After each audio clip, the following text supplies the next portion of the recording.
सुहागिन महिलाओं को इस विधि से व्रत करना चाहिए।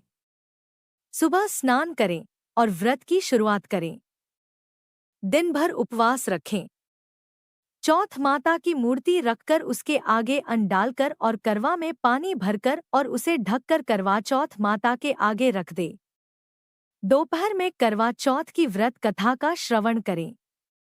बाना निकाल कर सास को दे। चंद्रोदय के बाद पति की पूजा करें। व्रत का पूजन कार्य संपादन करें। पति के पैर छूकर आशीर्वाद लें।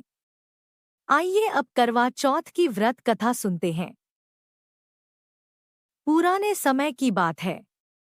किसी नगर में एक साहूकार अपनी पत्नी, 7 पुत्रों, 7 पुत्रवधू तथा एक पुत्री के साथ निवास करता था। साहूकार की पुत्री का नाम करवा था। साहूकार के सातों पुत्र अपनी बहन से बहुत प्रेम करते थे। बिना बहन के भोजन ग्रहण किए स्वयं भोजन नहीं करते थे। एक बार कृष्ण पक्ष की चतुर्थी को करवा चौथ पड़ा। यह व्रत साहूकार की पत्नी, पुत्री, सातों पुत्रवधू ने रखा था। शाम के समय जब करवा के भाई घर आए तथा भोजन करने बैठे, तब बहन को साथ भोजन करने के लिए बोला। लेकिन बहन ने भाइयों से बोला, आज मेरा करवा चौथ का व्रत है। मैं चंद्रमा के दर्शन तथा पूजा करने के बाद ही जल और भोजन ग्रहण करूंगी। यह सुन भाइयों ने भी भोजन नहीं किया और चंद्रमा के निकलने का इंतजार करने लगे। कुछ देर इंतजार करने पर जब चंद्रमा नहीं निकले तो अपनी बहन को भूखा प्यासा परेशान देखकर भाइयों को एक उपाय सूझा। सारे भाई नगर के बाहर गए और बहुत सारे सूखे पत्ते लकड़ी इकट्ठा करके आग जला दी और छोटे भाई को एक पेड़ पर चढ़कर छलनी से चांद की आकृति बनाने को कहा। और बाकी भाइयों ने घर आकर अपनी बहन से कहा, चंद्रमा निकल आए हैं, चलो दर्शन कर लो और अर्घ देकर जल ग्रहण करो। करवा छत पर जाकर देखती है तो उसे ऐसे ही दिखाई दे रहा था मानो चांद निकल आया हो। यह बात करवा ने अपनी भाभी को बताई, चांद निकल आया है, चलिए दर्शन करके जल ग्रहण लीजिए। भाभी ने समझाया कि उनके भाइयों उन्हें भूख प्यास से परेशान देखकर नगर के बाहर जंगल में आग जलाई है, उसे ही चंद्रमा बोल रहे हैं। लेकिन करवा ने बात नहीं मानी और वह आग को चांद समझकर अपना व्रत खोल लेती है। लेकिन करवा के भाभियों ने अपना व्रत नहीं खोला। व्रत खोलते ही जैसे करवा खाने के लिए बैठी उसने पहला निवाला तोड़ा तो उसे छींक आ जाती है, और जैसे ही उसने दूसरा निवाला तोड़ा तो उसमें बाल निकल आता है, और तीसरा निवाला तोड़ने लगी तो अचानक से उसके ससुराल से बुलावा आ जाता है कि उसका पति बहुत ही बीमार है, जल्दी आओ।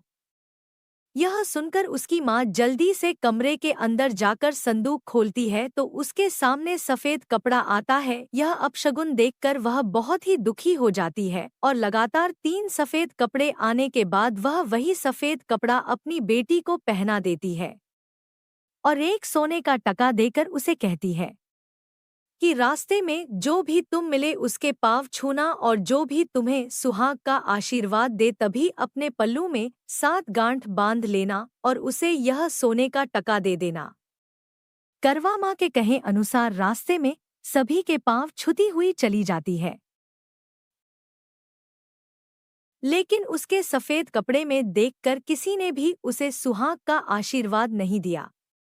अंत में जब वह ससुराल पहुंच जाती है तो वह अपनी छोटी ननद से आशीर्वाद लेती है।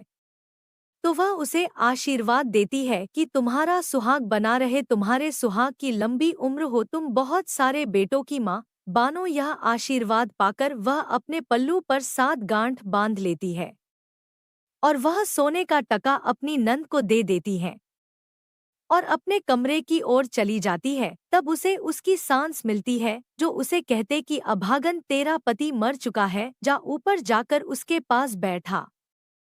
यह सुनकर करवा के पाँव के नीचे की जमीन खिसक जाती है और उसे अपनी गलती का एहसास होता है कि अगर वह अपनी भाभियों की बात को अगर मान लेती आज उसके पति की यह हालत नहीं होती, इसलिए यह सोचकर वह निर्णय लेती है कि वह अपने पति की शव का संस्कार नहीं करेगी, वह उस शव की सेवा करेगी। वह अपने पति के शव को लेकर एक झोपड़ी में रहने लगी। सब लोग उसे बावली कहते थे और उसकी सास हर रोज घर का बासी बचा हुआ खाना अपनी छोटी बेटी को देकर उसके पास भेज देती और करवा वही खाकर अपना गुजारा करती और अपने पति के शव की सेवा करती थी।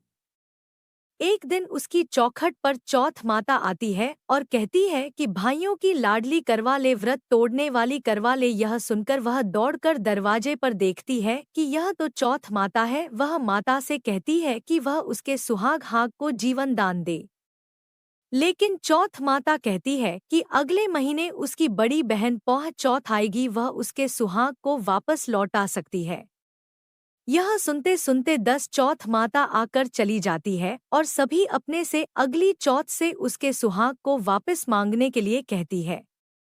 तब अश्विन चौथ आती है तो वह उसे बताती है कि कार्तिक की चौथ माता उसके व्रत टूटने से नाराज है, वही उसके सुहाग को वापस लौटा सकती है। और वह उससे कहती है, जब चौथ माता तुम्हारे दरवाजे पर आए तुम उनके पाँव को पकड़ लेना और जब तक वह तुम्हारे सुहाग को वापस ना लौटा दे तब तक उनके पाँव को मत छोड़ना। अगले महीने कार्तिक चौथ माता आती है और उसके दरवाजे पर आकर कहती है, भाइयों की लाडली करवा ले, दिन में चांद उगाने वाली करवा ले, घनी भूखनी करवा ले। तो करवा आवाज सुनकर जल्दी से बाहर जाती है और माता के पाँव में पड़ जाती है। माता उसे कहती है, अभागन पापनी मेरा पाँव छोड़, लेकिन करवा चौथ माता का पाँव नहीं छोड़ती और वह कहती है कि मुझसे ही बिगड़ी थी, मुझसे ही मान जाओ माता, मेरे पति को जीवन दान दे दीजिए। उसके बार बार कहने पर और उसकी पति के प्रति सेवा देखकर चौथ माता मान जाती है और उसके पति को जीवन दान देने के लिए अपने आंखों से काजल, नाखूनों से मेहंदी और टिके में से रोली निकालकर चिटकली उंगली से छिटा देकर उसके पति को जीवन दान दे देती है। करवा का पति राम राम करके खड़ा हो जाता है और कहता है, बहुत सोया बहुत सोया। यह सुनकर करवा कहती है कि आप तो बहुत सोए, लेकिन मैं पिछले 1 वर्ष से आपके शव की सेवा कर रही थी और आज जाकर चौथ माता ने आपको फिर से जीवन दान दिया है। और सारा वृतांत अपने पति को बताती है। तब उसका पति उसे कहता है कि चौथ माता का उद्यापन कर दो। तब पति की बात मानकर करवा 16 सिंगार करके तरह तरह के पकवान बनाती है और बाना निकाल कर सास के पास जाने के लिए तैयार हो जाती है कि तभी उसकी ननद वहां पर बासी भोजन लेकर आती है और भाभी को 16 सिंगार में देखकर बहुत खुश होती है और वह देखती है कि उसका भाई भी उसके पास खड़ा है और वह दौड़ती हुई अपनी माँ के पास चली आती है और कहती है, भाभी आपके पास आ रही है। तब उसकी माँ कहती है, वह अभागन यहाँ पर क्यों आ रही है। तभी वहां पर करवा 16 सिंगार करके आ जाती है। तब सास पूछती है कि यह सब क्या है। तब करवा अपनी सास को कहती है, चौथ माता ने मेरे सुहाग को लिया था और चौथ माता ने ही मेरे सुहाग को जीवन दान दिया है।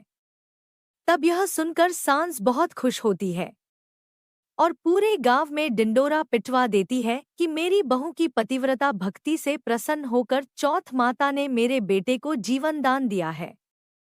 इसलिए कहते हैं कि हे चौथ माता, जैसे आपने करवा के पति को जीवन दान दिया, इसी प्रकार से हमारे पतियों को भी लंबी उम्र का वरदान दीजिए।